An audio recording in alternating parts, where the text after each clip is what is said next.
La guerre des télécoms. Europe Soir. Il est 19h19, c'est l'heure des grands débats d'Europe Soir avec vous, Nicolas Poincaré. La guerre des télécoms, on en parle avec vos invités jusqu'à 20h. Vous pouvez réagir sur Twitter, #E1soir. Et pour suivre les débats tout en images, rendez-vous sur europe1.fr. Oui, et on a donc appris aujourd'hui que la France va garder 4 opérateurs téléphoniques. SFR a été revendu à Numéricable et non pas à Bouygues qui l'aurait absorbé. Alors, quelles conséquences pour les consommateurs? Quelles conséquences pour l'emploi? Que s'est-il passé en coulisses de cette négociation à 10 milliards d'euros? Pourquoi le gouvernement était à ce point opposé à la solution Numéricable? On en débat avec Jacques Paumonti, qui est le président de l'AFUT, l'Association française des usagers des télécommunications, avec Maximilien de Lezeloc, qui est journaliste à Tom Guides et spécialiste des nouvelles technologies, avec Stéphane Dubreuil, expert en télécommunications, et avec Martial Liu, chef du service économie d'Europe 1. Martial, il faut réexpliquer l'essentiel. Il y a des choses que j'ai compris, des choses que j'ai pas bien compris. Vivendi voulait vendre SFR, ça on a compris. Numéricable voulait l'acheter. Bouygues est entré dans le jeu un peu au dernier moment en se portant tardivement candidat, et Bouygues a donc finalement perdu. Jusqu'à là, j'ai compris. Expliquez-nous, Free, quel rapport, qu'est-ce qui venait faire Free là-dedans? Ils sont concurrents d'SFR et Bouygues, ils soutenaient Bouygues, pourquoi? Et pourquoi c'est une défaite pour eux? Alors, il y a quelques mois de ça, Free avait été intéressé par le rachat d'SFR. Ça fait quand même un petit moment qu'on sait que Vivendi veut se séparer d'SFR. Or, l'autorité de la concurrence avait dit c'est pas possible pour vous de racheter, risque de monopole parce que vous êtes deux acteurs du même secteur. Ce qui, au vu de ce qui s'est passé depuis quelques jours, peut prêter à sourire, puisque finalement, il y a quelques jours, on parlait de Bouygues, qui est encore plus gros, évidemment, que Free dans l'histoire. Mais voilà, donc Free a été intéressé par SFR depuis un certain temps. Il est sorti du jeu, et ce matin, quand la nouvelle est tombée, je disais sur l'antenne, c'est la fable du lièvre et de la tortue. C'est-à-dire que vous avez la tortue Numéricable, ça fait 18 mois qu'ils discutent avec Vivendi pour pouvoir proposer une alliance entre le câble Numéricable et le mobile SFR. Et puis vous avez le lièvre qui est arrivé en gros il y a 3 semaines, un mois, qui est Bouygues, avec une grosse opération de com le week-end dernier, qui a fait qu'on a eu le sentiment que tout le monde était derrière Bouygues et que c'était ça qui allait se passer. Mais en réalité, on a effectivement des négociations qui sont de longue date, et Free qui du coup cherchait juste quoi en réalité dans l'histoire? À acquérir un réseau qu'il n'a pas aujourd'hui, qui coûte très cher à développer, qui demande surtout beaucoup de temps, et le temps c'est de l'argent évidemment dans les télécoms comme partout ailleurs. Parce que si Bouygues avait racheté SFR, il se retrouvait avec 2 réseaux. Et oui, donc la concurrence aurait obligé Bouygues à en redonner un, et donc le deal avait été fait la semaine dernière. Ce réseau flambant neuf en plus, parce que Bouygues l'avait rénové pour pouvoir développer la 4G, serait tombé dans l'escarcelle pour moins de 2 milliards dans l'escarcelle de Free, ce qui était tout bénef pour Free, parce que aujourd'hui développer un réseau d'antennes relais, là il y en avait 15 000 dans le panier, ça demande des années, parce qu'aujourd'hui vous devez avoir des autorisations, mais quand vous vous pointez en disant je vais vous mettre une antenne relais sur un immeuble, je peux vous dire que ça devient très compliqué aujourd'hui. Vous avez des mois de procédure. Ben voilà. Oui. Donc du coup Free sait très bien que pour avoir un réseau digne de celui de Bouygues ou de SFR, il va lui falloir des années. Et donc pendant des années, il va être un petit joueur incapable de faire autre chose que d'attaquer et de mordre au mollet les géants des télécoms sur les tarifs. Alors on comprend bien, donc effectivement, il y avait pas mal de monde qui avait intérêt à cette solution-là. Le gâteau aurait été partagé en 3, alors que là, il va continuer à être partagé en 4. Alors pourquoi Vivendi, finalement, n'a pas choisi cette solution-là? Alors, Vivendi, eux, leur objectif, c'est la complémentarité, c'est-à-dire c'est d'aller chercher ce qu'ils n'ont pas. En fait, c'est de mettre SFR, de vendre SFR à un marié qui fait le complément. C'est-à-dire vous avez le câble d'un côté et l'immobilier de l'autre. Donc là, vous avez la complémentarité qu'il y a chez Free, qu'il y a chez les autres, chez Orange aussi. Donc c'est logique. Maintenant, vous avez un gâteau qui certes reste à 4 acteurs, mais 4 acteurs qui sont un peu fragiles, quoi. Vous avez Orange qui reste le leader solide sur ses appuis, et les autres, je dirais qu'il n'y a pas la taille critique obligatoirement, et donc ça va être difficile. Moi, à mon avis, on n'a pas fini des grandes manœuvres et les concentrations. À terme, je pense qu'on arrivera à 3. Même si ce soir on est toujours à 4. Et on parle d'un marché qui est quand même assez énorme. Il y a quand même beaucoup d'argent en jeu. Stéphane Dubreuil est expert en communication. Est-ce que vous avez été surpris, comme beaucoup, ce matin, quand vous avez entendu sur Europe 1 Arnaud Montebourg annoncer que Bouygues avait perdu? D'Arnaud Montebourg, je suis étonné de rien. Je pense que comme la plupart des Français, donc ça c'est sûr. Que le deal était fait est effectivement assez étonnant. pour le moins, parce que contrairement à ce qui se dit beaucoup, et je suis pas totalement d'accord avec Martial. voilà, exactement, donc mais c'est normal. Je suis d'accord avec personne, de manière générale. Je ne suis pas sûr que on soit dans un deal industriel. Je pense qu'on est dans un deal financier, ce qu'on appelle un LBO. On va vivre en fait le plus grand LBO de France, voire d'Europe, jamais constitué, avec une dette énorme. Donc derrière, un LBO, juste pour les gens qui nous écoutent, parce que tout le monde n'est pas au courant, c'est en gros une croissance sur l'endettement, quoi. On fait de la dette. On fait de la dette pour pouvoir acheter quelque chose. On fait de la dette. Je pensais que maintenant il y avait une aversion à la dette. Je rappelle que l'État français est quand même très endetté en ce moment. Donc je pensais que c'était un sujet qu'on était un peu sensible. A priori, non. Voilà. L'autre point, c'est Arnaud Montebourg n'a pas de pouvoir dans cette décision. Il a un pouvoir de nuisance. Ça c'est clair, on l'a vu par ailleurs avant dans le cadre de Dailymotion Orange, qui a été une faute lourde, industrielle et politique, où on empêchait de faire d'une société française une star mondiale de plusieurs milliards. Je rappelle quand même l'historique. Et ce matin, je vais être franc avec vous, les analystes d'Amsterdam et de Londres m'ont appelé en me disant qu'est-ce qui se passe, Montebourg s'exprime ce matin, et ils m'ont tous dit, s'il s'exprime, c'est que c'est plié. Effectivement, dès qu'il s'occupe d'un dossier, c'est mort. Donc on le voit bien, malheureusement, il s'en est occupé, voilà ce qui se passe. Alors, cela dit, il y a un point sur lequel vous êtes d'accord avec lui, c'est l'endettement, parce qu'écoutez ce qu'il disait exactement à Jean-Pierre Elkabbach ce matin. Quand vous avez une entreprise qui paie 5 milliards et qui achète une entreprise en s'endettant pour 10, vous avez un problème de surexposition et de surendettement, et d'ailleurs de surexposition des banques. Les banques nous ont habitués à faire n'importe quoi dans la crise financière. Parce qu'elles là, on peut considérer qu'elles se mettent en risque, et elles mettent en risque l'entreprise, parce que s'il y a un retournement de marché ou des événements qui n'ont pas été prévus, eh bien ce sont les gens qui vont payer. Voilà, là-dessus, Stéphane Dubreuil, vous êtes d'accord avec le ministre? Il y a un vrai risque du petit qui ira acheter un trop gros et qui va être très endetté. Il est ministre du redressement productif ou de la destruction massive. Je rappelle quand même que le résultat de son ministère, c'est 65 000 suppressions d'entreprises et 174 000 emplois. Donc moi, je veux bien entendre ça. Soit il a un pouvoir, soit il en a pas. On le sait depuis le départ qu'il y a de l'endettement. On sait très bien que cette structure, elle est à l'étranger. Tout le monde le sait. Aujourd'hui, il y a un groupe privé qui fait un choix. Donc soit on le respecte, soit on le respecte pas. Ce que je trouve assez bizarre, c'est que maintenant, on a Fleur Pellerin qui est dans tous les médias pour faire la voiture balai, et on a Monsieur Montebourg qui commence à dire oui, mais c'est pas normal, etc. Enfin, je veux dire, on le sait depuis le départ. Donc, par contre, je suis pas tout à fait d'accord avec ce qui était dit. J'ai aimé d'ailleurs l'analyse du lièvre et de la tortue.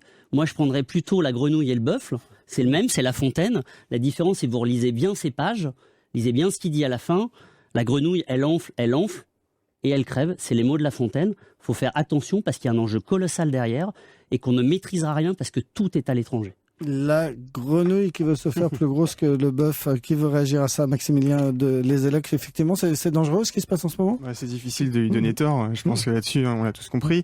Et le véritable problème, c'est que ça met en difficulté d'autres opérateurs. En l'occurrence, Bouygues et Free, parce qu'effectivement, Free comptait vraiment sur cette affaire.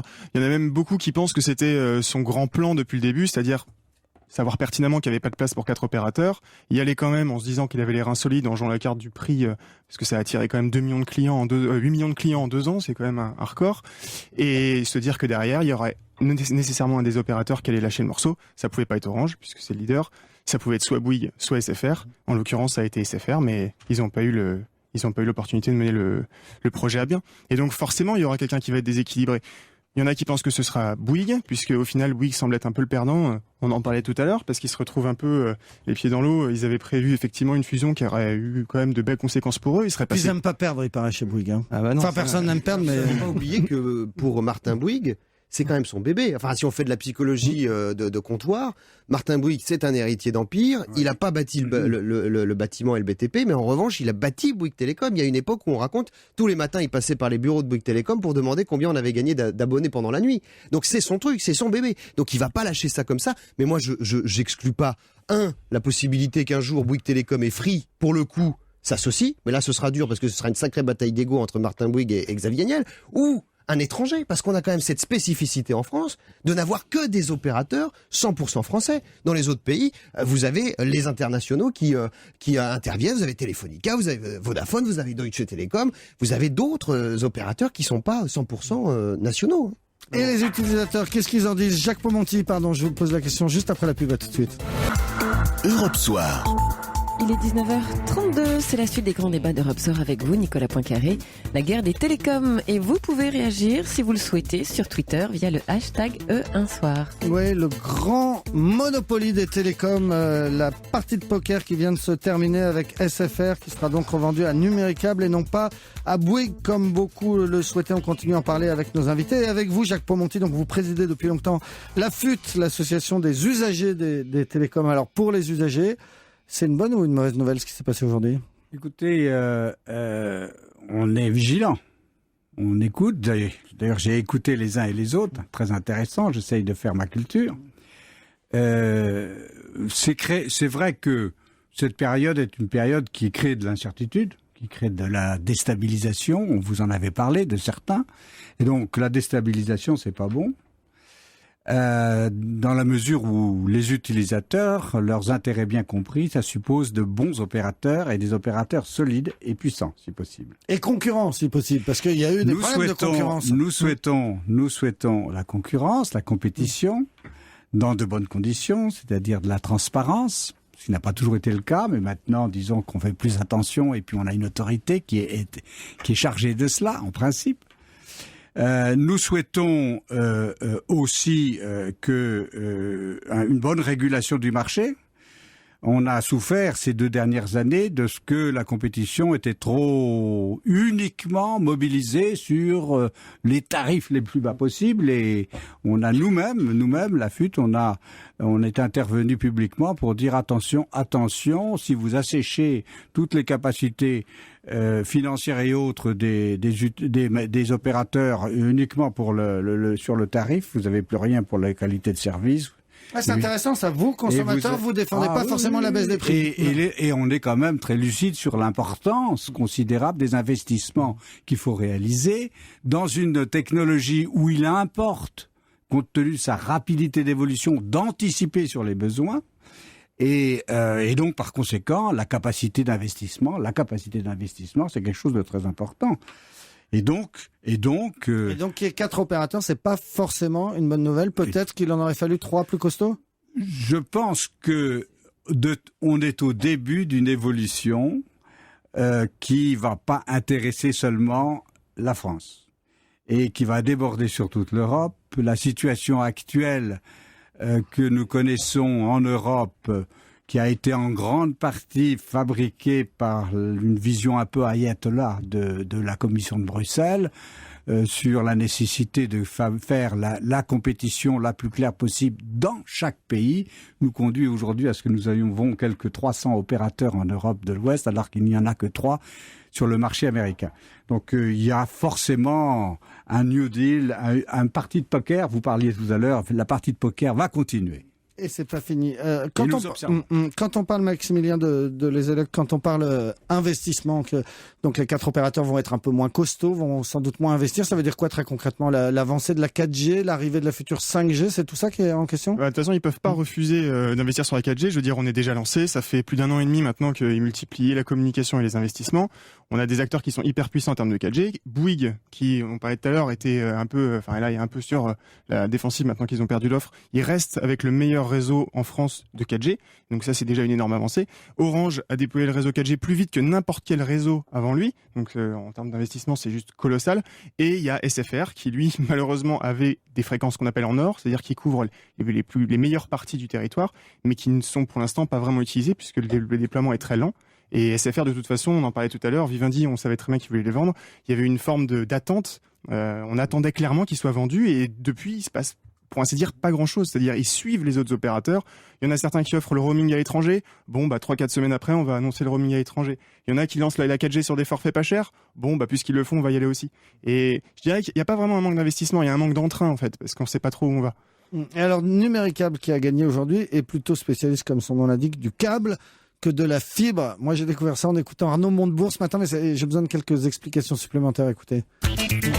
Nous sommes favorables à un retour à 3 opérateurs. C'est ce qu'a exprimé Monsieur Niel, c'est ce qu'a dit Monsieur Richard, parce que nous pensons que ça ne porte pas préjudice aux consommateurs et ça permet de stabiliser un secteur où nous avons à investir pour moderniser la France, comme on l'a fait avec le TGV, le téléphone, 30 milliards d'euros dans la fibre. La fibre, c'est ce qui va permettre aux Français d'avoir 1 giga chez eux partout, de lutter contre la fracture numérique. Donc nous avons besoin non pas de câbles, qui est un système d'avant, mais de fibre, qui est le système du futur aux États-Unis partout.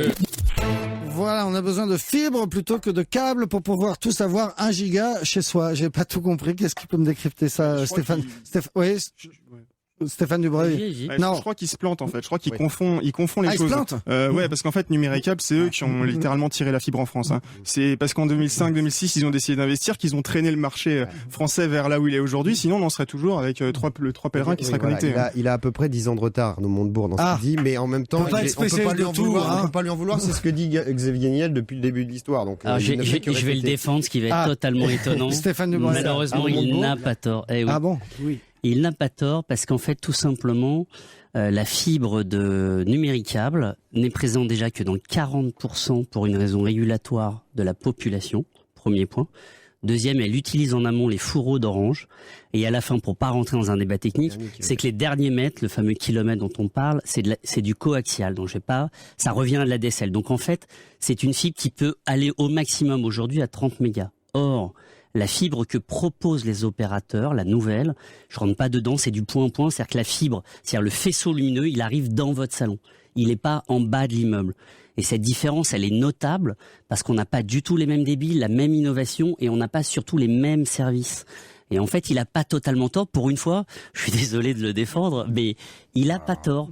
Et donc, en fait, ce cas aujourd'hui Numéricable, ils disent que c'est du très haut débit parce que par définition, passer 20 mégas, comme ils ont 30, ils disent c'est du très haut.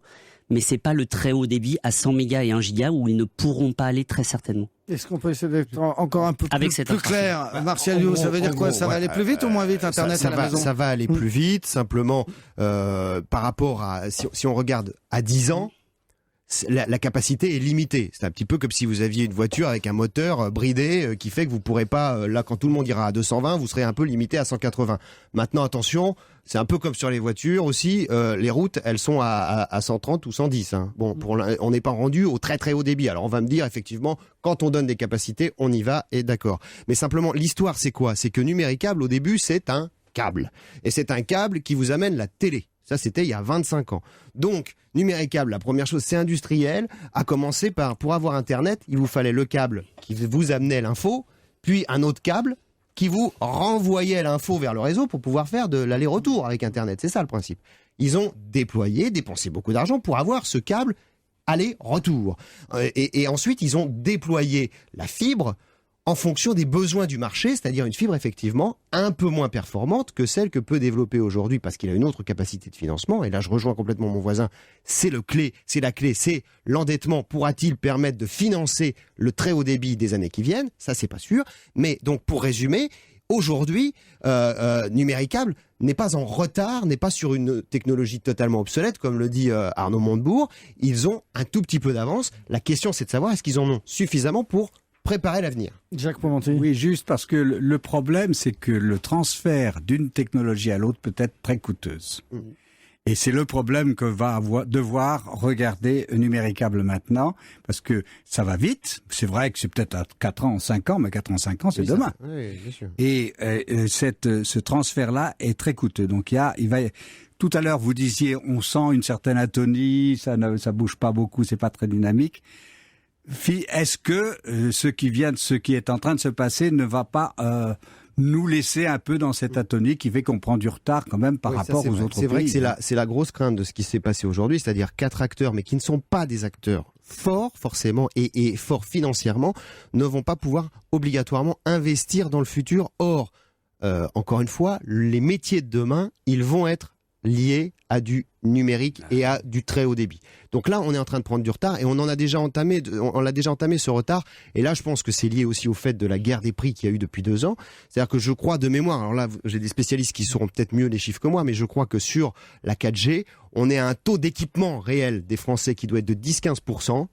de Français qui ont réellement la 4G sur leur téléphone, là où en Europe, on est plutôt à 20%. Donc on a déjà un peu pris de retard, et il n'est pas certain qu'on arrive à le combler avec le puzzle qu'on a aujourd'hui. Le Monopoly de la téléphonie mobile. On continue en débattre juste après une nouvelle pause. Europe Soir. Il est 19h45, c'est la dernière partie des grands débats d'Europe Soir avec vous, Nicolas Poincaré. Oui, on parle de la France qui va donc garder 4 opérateurs téléphoniques puisque SFR sera revendu à Numéricable et non pas à Bouygues qui aurait à ce moment-là fait fusionner les deux réseaux. Alors on a parlé capitalisme, on a parlé technique, très bien, mais on n'a pas parfaitement bien répondu à la question simple que nos auditeurs se posent forcément. Est-ce que ça peut faire baisser les prix, Stéphane Dubreuil, cette affaire ? Alors il y avait 2 scénarios en fait, je rappelle, il y avait Numéricable qui rachetait SFR ou il y avait Bouygues qui rachetait SFR. Enfin c'est des fusions en fait, parce qu'en fait Vivendi ne sort pas totalement et immédiatement du capital. Le scénario de Numéricable SFR, pourquoi il dérange beaucoup d'industriels et le marché en général, c'est qu'en fait il consolide un tout petit acteur qui devient un gros et il crée en fait 4 opérateurs qui sont multi-réseaux, multi-marchés. Et c'est ça le vrai problème, c'est que la spirale déflationniste qu'on a, c'est-à-dire la baisse des prix qui est devenue massive, surtout depuis l'offre sur Internet à 19,90 de Bouygues, c'est qu'en fait on atteint des prix qui sont très bas. Or, on sait très bien que dans la fusion Numéricable, SFR, il faudra remonter et rembourser la dette. Donc on ne pourra pas baisser fortement les prix, c'est-à-dire commercialement, ils seront certainement très attentistes. Donc vous allez voir des offres, ça va partir très certainement dans tous les sens. Et donc le marché risque d'aller encore dans un point plus bas. Ce qui je pense, et là je rejoins totalement la FUT, on est en train de toucher un plancher de manière trop rapide et ça risque d'être dangereux à tout point de vue, que ça soit sur l'investissement, l'innovation et l'emploi. Donc pour être tout à fait clair, là on a des offres quadruple play, c'est comme ça qu'on dit, pour Internet, la télé, le téléphone mobile, le téléphone fixe, à 20 € à peu près, ou quelques centimes de moins. C'est déjà un prix plancher, c'est-à-dire que vous nous dites les uns et les autres qu'ils ne pourront pas aller plus bas, mais que malgré tout, ils risquent d'aller plus bas pour se faire la guerre ? Alors le quadruple play, il n'est pas à 20 €, hein. C'est pas grave. C'est le mobile est à 20 € et l'internet est à 20. Donc ça fait 40. Si vous avez une quadruple play, vous pouvez avoir une petite remise qui vous emmène en prix réel à 35. Mais non, néanmoins, ils n'ont pas lancé le quadruple play à 20 € très récemment ? Non, c'est l'internet uniquement. Ah, le triple play. Le triple play, voilà. Play. On s'y Mais perd. c'est pas grave. Et tout à fait, 3P, 4P, tout ça au bout d'un moment. Et 5P d'ailleurs, prochainement certainement. Mais le problème, il est là, c'est que est-ce qu'on peut aller encore plus bas ? Sincèrement, ça devient très dangereux. À un moment, pourquoi ? Parce que c'est pas l'histoire des marges des opérateurs, ce qui obnubile une partie des analyses, etc. C'est pas ça le sujet. Le sujet, c'est qu'on a un moment historique, que ça soit en France, en Europe et aux États-Unis, qui est l'investissement dans 2 technologies majeures, qui s'appellent la fibre et qui s'appellent la 4G. Pourquoi c'est important ? Parce que quand on a une analyse profonde de l'économie, on se rend compte que le PIB d'un pays occidental, comme un pays en voie de développement, comme un pays émergent, est tiré par les réseaux télécoms. Donc en fait, ça rejaillit sur l'ensemble de l'économie. C'est pas un enjeu du secteur. C'est pour ça que je suis pas d'accord avec ce que j'entends souvent. C'est pas un enjeu du secteur, c'est un enjeu économique. Et pour une fois, Arnaud Montebourg, il a compris ça. C'est qu'aujourd'hui, les TPE, comme les boîtes du CAC 40, comme toutes les autres, elles bénéficient de ça. Et il est là le danger. C'est que si on se fragilise, c'est pas le secteur qu'on fragilise. C'est l'économie française et sa position en Europe et dans le monde. Maxime, j'irai plus loin, c'est par rapport au problème récent qui vient d'être soulevé de l'attractivité de l'économie française qui aurait baissé. C'est un point tout à fait essentiel. Il y a actuellement une perte, effectivement, d'attractivité parce que on n'est pas sûr d'avoir les bonnes communications, les bons systèmes de services en matière de télécommunications, de numérisation, etc. Et ça, c'est un des points essentiels dans la bataille mondiale. En termes d'emploi, Marcel Liu, ça va se terminer comment, cette histoire ?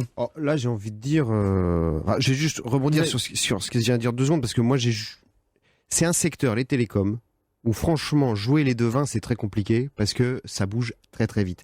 Et c'est un secteur qui repose quand même depuis l'origine quasiment sur l'endettement. Quand vous avez une bonne technologie, quand vous avez un bon terrain de jeu, comme la France quand même, vous trouvez des financements.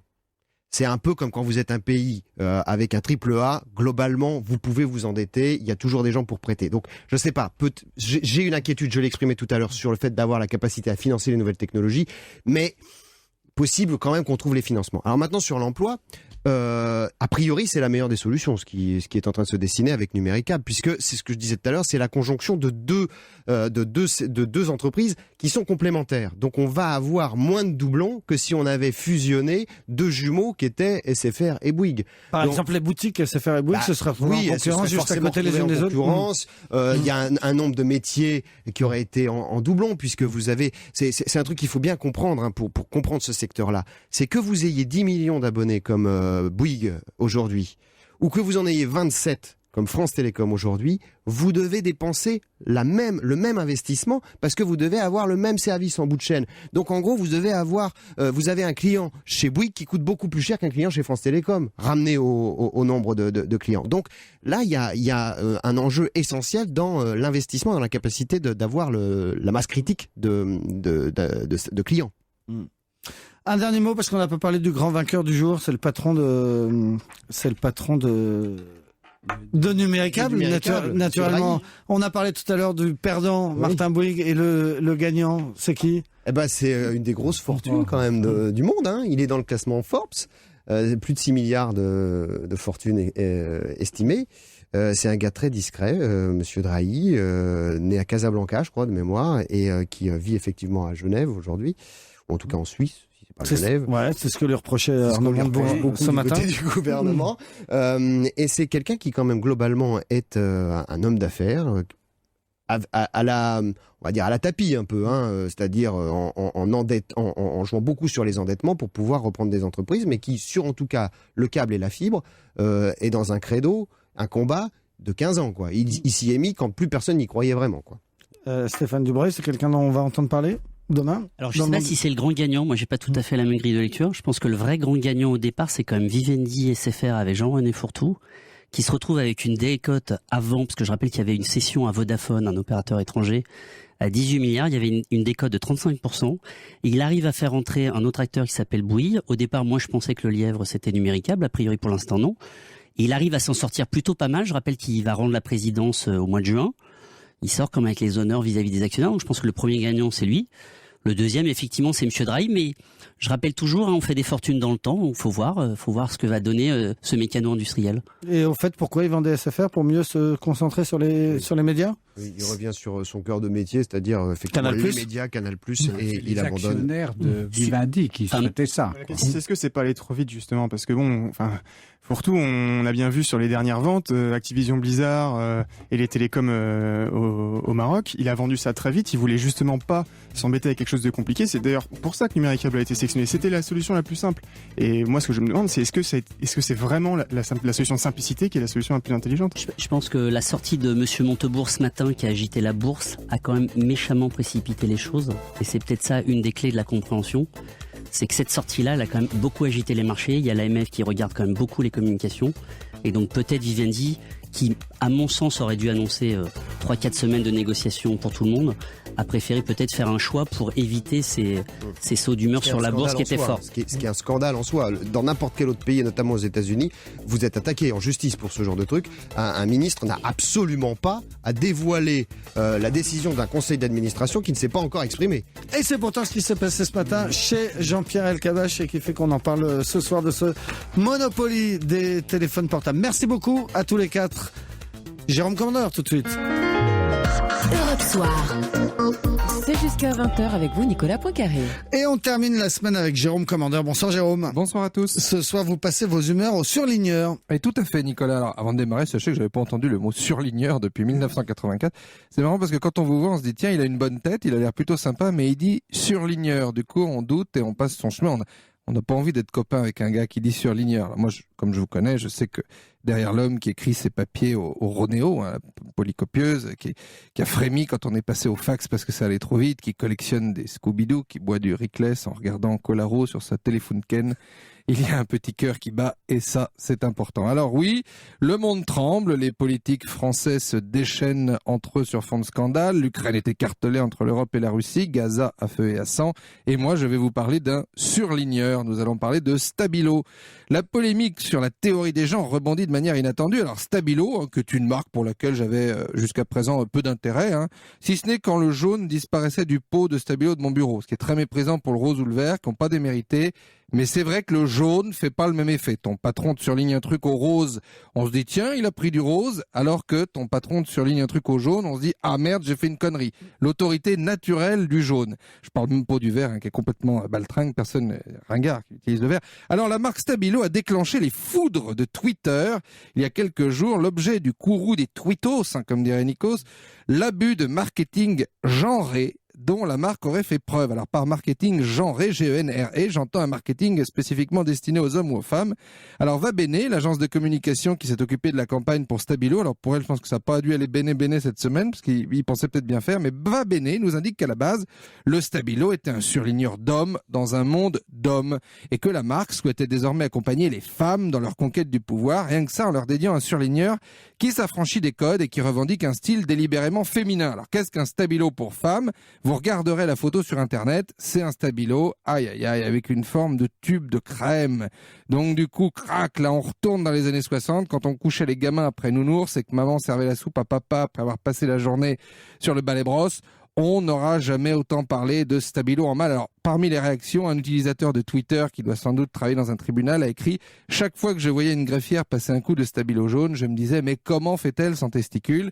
Phrase évidemment reliée au machisme de l'affaire, parce que si on lit le tweet tout seul, on peut penser que cet homme se sert des siennes pour mettre en évidence un propos sur un document. En conclusion, Stabilo aurait dû le savoir, comme l'a dit Groucho Marx, les hommes sont des femmes comme les autres. À la semaine prochaine, Jérôme Commandeur, et promis, je ne dirai plus jamais surligneur. Bonsoir Alban Le Poivre. Bonsoir Nicolas Poincaré. Du foot ce soir. Exactement, la 28e journée de Ligue 2, 7 rencontres à suivre puisque le match Caen-Nîmes a été reporté, on en parlera tout à l'heure, et puis le début de la 28e journée de Ligue 1 également, Reims qui reçoit Marseille. À tout de suite Alban Le Poivre, et à lundi Olivia.